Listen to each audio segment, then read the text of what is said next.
कोई बात नहीं चिंटा मैम, आप चिंता मत करो। वैसे भी अगर पूरी टीम जीत जाती तो आपको सबके लिए पराठे बनाने पड़ते, अब बस आप इन्हीं दोनों के लिए बनाना।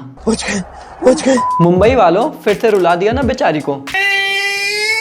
पंजाब का एक और मुकाबला, एक और थ्रिलर और एक और हार। Skip.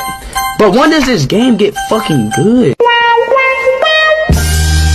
बात करें अगर मुकाबले के बारे में तो भैया जो बात मैं आपसे कहता था कल एक बार फिर से वो साबित हो गई है। जैसा मैंने आपको बताया था कि रोहित भाई और सूर्या भाई का कॉम्बिनेशन कल देखकर एक बार फिर से आप क्रोनोलॉजी समझ सकते हैं। मैंने आपको बताया था कि जिस दिन रोहित चलेंगे उस दिन स्काई नहीं, जिस दिन स्काई चलेंगे उस दिन रोहित नहीं, ताकि हार्दिक को भी शक ना हो। और इसीलिए बस रोहित भाई भी कल जल्दी आउट हो गए और सूर्या भाई को बोला कि भैया 0 फिर रन फिर 0 फिर रन, क्रोनोलॉजी से तुम चलते रहो। आप क्रोनोलॉजी समझ लीजिए।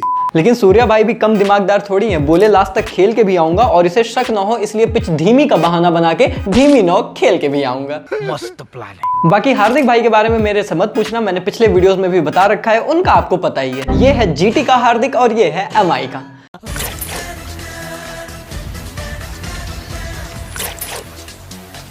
और फिर पंजाब किंग्स कहती है कि हम इस मुकाबले को चेस करेंगे, लेकिन वो सिर्फ ऐसा कहते ही हैं क्योंकि भाई जो उन्होंने किया था ना वो चेस तो बिल्कुल नहीं था। मुझे तो लगा कि वो जिंटू मैम के टॉर्चर करने का एक फेज था।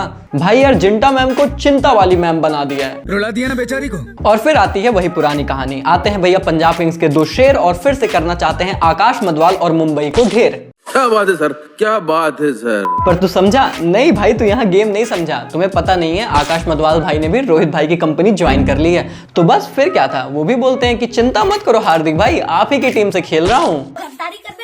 सच में यार पंजाब किंग्स का तो ये अब हमेशा का हो गया। हर बार ये लगता है कि ये लोग मैच एक तरफा हारेंगे हारेंगे हारेंगे, फिर आ जाते हैं शशांक। फिर लगता है जीतेंगे जीतेंगे जीतेंगे, लेकिन नहीं, अगर जीत जाएंगे तो जिंटा मैम को चिंता कौन देगा। ये भगवान क्या जुल्म है। पर यार इस मैच का मेरे लिए सबसे तगड़ा मोमेंट वही था जब हार्दिक भाई आते हैं 19वां ओवर डालने। वो भी कहते हैं मैच तो अब हाथ में आ ही गया है तो मैं भी थोड़ा सा क्रेडिट ले ही लेता हूँ। लेकिन उनको भी क्या पता था कि सामने रबाडा है और वो कबाड़ा करने के लिए ही बैठा है। फिर क्या था भैया, इनको जड़ दिया छक्का। लेकिन उससे भी ज्यादा मजा तो तब आता है जब लास्ट ओवर के लिए हार्दिक भाई जाकर मधवाल से बोलते हैं कि भाई थोड़ी मेरी बात समझ, और मधवाल कहता है बे जाना। समझ रहे हो ना। एनीवे यार कुछ भी हो, पर कल के मुकाबले को देखने के बाद मुझे पूरा यकीन है कि हार्दिक भाई ने जयशाह भाई को कॉल लगा के बोल दिया होगा कि भाई अब मुझसे ना सहा जाता।